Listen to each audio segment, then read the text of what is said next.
Fala pessoal, tudo certo? Começando mais um Colorado Raiz e hoje a resenha é lá no Debate Raiz.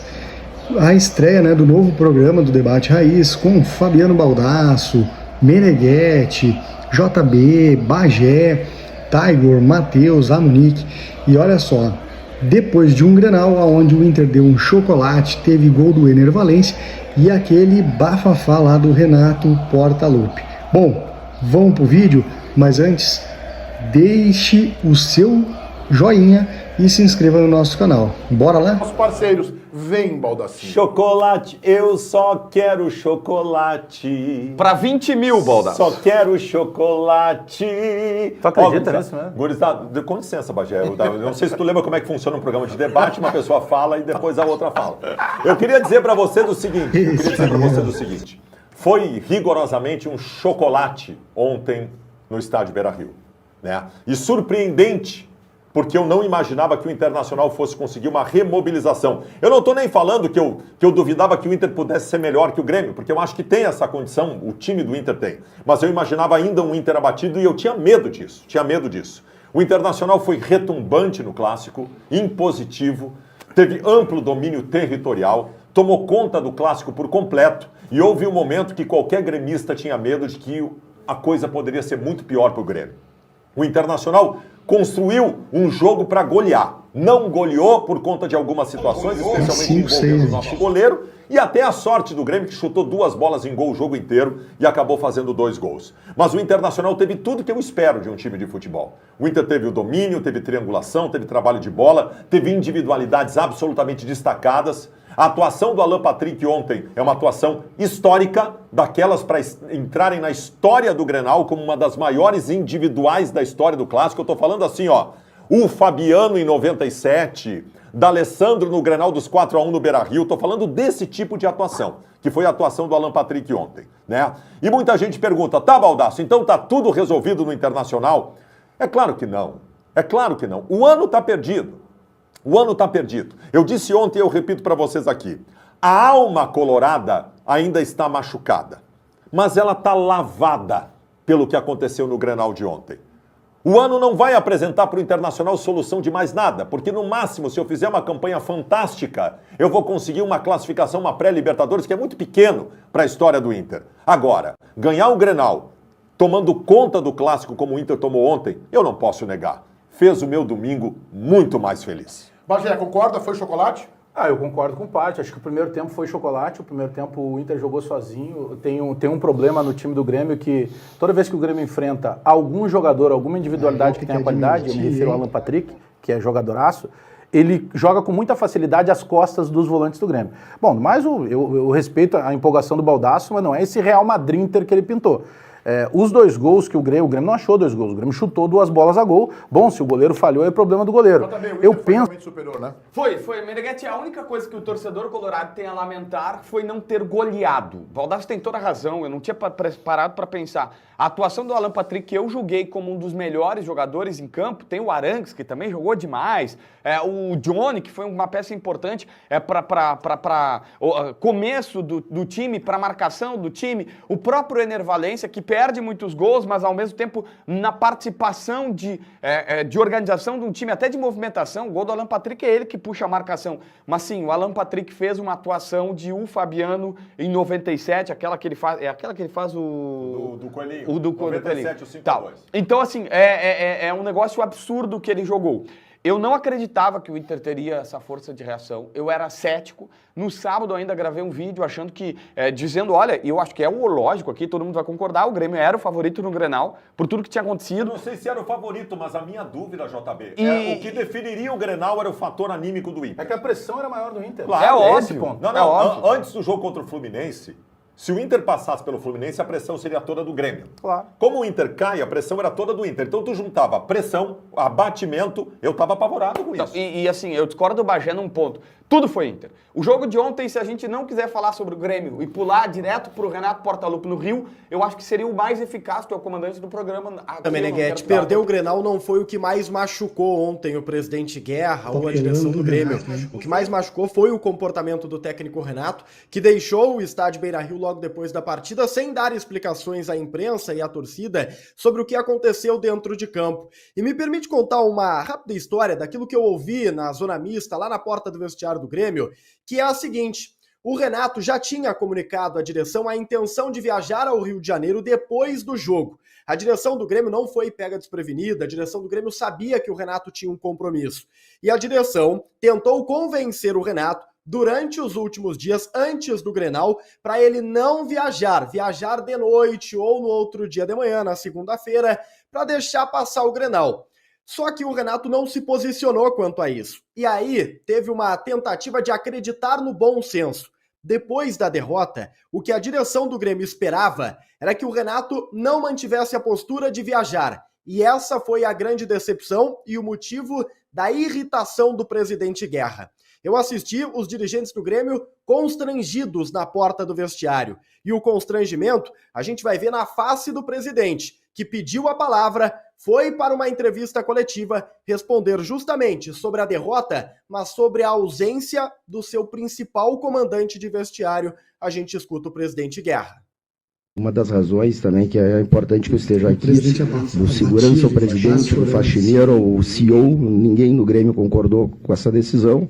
Foi uma decisão na lateral do treinador, a gente entende, né? Ele tem um compromisso amanhã de manhã, a gente acha que ele deveria estar aqui também dando as suas explicações, mas enfim, é uma decisão que ele tomou e que internamente a gente vai avaliar isso. Não é o Renato que faz, poderia exigir e exigiu, mas ele tinha o compromisso e saiu. Eu não poderia trancar a porta e dizer tu não sai daqui.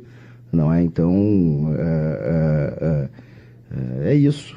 Né? E aí, o que se pode fazer com essa questão? Internamente, a gente vai avaliar, vai discutir, vai falar com ele na representação. Internamente, a gente, de novo, né? Não vou aqui publicamente, mas é importante que eu expresse que o presidente não está de acordo, o conselho de administração não está de acordo, e, de novo, né? O que se pode fazer? Demissão? Obviamente não é o caso, né? Seria punir o Grêmio, seria punir o time, ele está indo muito bem, está fazendo um excelente trabalho, mas tomou uma atitude, vamos dizer assim, contrária ao que a gente achava como melhor. Uma das razões também que é importante. O episódio é lamentável e se o Grêmio não conseguir resolvê-lo, a direção corre o risco de ficar desmoralizada. A superior deu sim. Especialmente no primeiro tempo, mas também no segundo tempo foi superior. Um nó tático no Renato, Baldasso. Não, foi um nó tático completo durante todo o jogo. Claro que conta muito a intensidade do Grêmio, que para mim foi surpreendentemente pequena no jogo. O Inter com um envolvimento com o Grenal muito maior, que eu não esperava, como disse. Agora, as ações do Internacional, o Kudê fala bastante na coletiva depois sobre se impor, que pode ter um revés aqui, um revés ali, mas que vai ter que se impor sempre. O Inter se impôs. O Inter do Kudê, ele joga para atacar. O Kudê tem os seus problemas, vocês sabem de todas as restrições que eu tenho em relação ao técnico do Internacional, mas o fato é que o Kudê sempre coloca um Inter para frente, sempre tentando. O Kudê ontem, Meneghetti, ele toma uma atitude aos 32 minutos do segundo tempo, questionável, e que estaríamos falando sobre ela se não tivesse dado certo.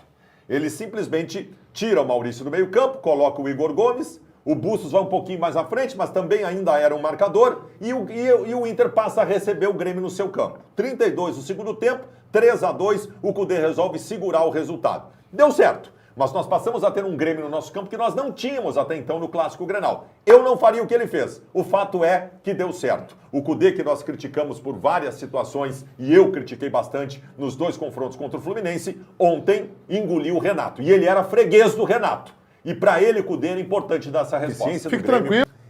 E nós tivemos um outro protagonista no jogo ontem, que talvez fosse mais foco que qualquer outro jogador para a torcida do Inter e para o contexto em geral, que se chama Ener Valencia. A primeira coisa que eu quero... E ele perdeu gols de novo ontem. Como perdeu muitos e comprometeu nos dois confrontos contra o Fluminense. Mas, cara, vocês já perceberam que o Ener Valencia, parte dos gols que ele perde, ele mesmo cria para ele? Isso tem que ser levado em consideração. Porque o jogador, quando tem alta taxa de participação, ele vai errar mais. E outra, eu posso achar que ele perdeu o gol, posso criticar, não goleei porque ele perdeu o gol. Eu passei nos últimos anos, Alex Bagé, por Paulo Guerreiro, por Yuri Alberto, ninguém fazia gol em Grenal. Ninguém fazia gol em Grenal. O Valência ontem, era 5 minutos de Grenal, ele tinha sofrido um pênalti, que o Inter foi garfado. Não, mas teve um impedimento. Não, quem deu o passe foi o Vijaçante. O pênalti não existe, porque tem... A câmera mostrou, a câmera mostrou o passe do Vijaçante, não havia impedimento. Mas tudo bem. Tá? Ela pega na perna do Johnny. Com 5 minutos de jogo, o Ener Valencia tinha sofrido um pênalti e tinha feito um gol. Ele é mais, tem que ser mais participativo. Tá. Eu concordo contigo. Eu penso, primeiro, que eu vou dizer uma coisa aqui que talvez vocês não tenham prestado atenção e eu não estou de ironia. Ele não é finalizador. Lembra? Daí temos um problema, né? Não, calma. Aí temos um problema. Não, tu vai entender. Tanto que, onde é que foi o erro do Mano Menezes, por exemplo, na época? Querer colocar ele numa função que não era dele. Ele precisa ter esse arranque, e o cara lá do arranque, é onde ele é melhor, ele não é um finalizador. Não estou dizendo que ele não sabe fazer gol, mas ele não é um finalizador. O finalizador, ele erra muitos chutes na goleira. Por exemplo, tu pegar o Cano, que é um finalizador, o goleiro pode pegar, mas ele não sai da goleira. O Ener Valencia, ele é mais participativo. Eu tô pegando um comparativo que o Baldasso acabou de fazer. Ele é muito mais participativo do que os outros que tu acabou de citar. Contra o Fluminense, ele incomoda mais. Contra o Fluminense tem 2 oportunidades que só acontecem por mérito dele. Tem uma que ele sai, arranca por todo mundo e chega na cara do goleiro. Quase que foi colocado de lado na conversa com o presidente, e a pauta Renato e o seu futuro dentro do Grêmio foi discutida abertamente. O presidente foi questionado sobre uma punição, se o Renato pagaria, afinal de contas, tivemos casos de indisciplina no elenco do Grêmio durante o ano. O Adriel deixou o Grêmio por um caso de indisciplina taxado pelo Renato, né, inclusive. E o presidente disse que essa era uma avaliação interna, não quis classificar como indisciplina e acredita que o futuro do Renato não passa por isso, não passa por este incidente.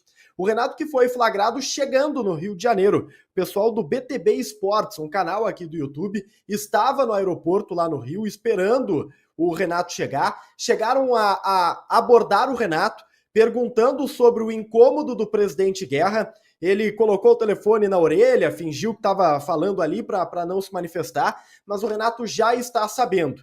E a declaração que está sendo passada no bastidor, que vem das pessoas do Renato, é que o Grêmio estava, assim, ciente do compromisso que ele tinha no Rio e que a saída não foi uma surpresa para ninguém, o que é uma meia-verdade. O Renato tinha avisado, sim, mas o Grêmio esperava que ele não adotasse esse comportamento em caso de um resultado de derrota. O Grêmio vai fazer uma reunião no dia de hoje, vai discutir, vai entrar em contato com o Renato e quer na quinta-feira uma conversa, aí sim, olho no olho com o treinador, para tentar colocar panos quentes publicamente nessa história, Meneghetti, mas a situação ela tá bem ruim, tá? Nas relações internas por conta da repercussão. Tá aí, gente, tá aí. Crise, né, total aí no Maitá aí, no Grêmio. Olha que periga cair a casinha aí do Renato, periga cair a casinha aí do Grêmio. O Renato aí tem boatos aí que ele foi fechar aí com outro clube no Rio. Vamos saber os próximos capítulos aí dessa semana aí, tá bom? Gente, se você não é inscrito, se inscreva no nosso canal, deixe seu joinha, deixe seu comentário. Os nossos outros canais estão aí na descrição. Forte abraço e até o próximo vídeo.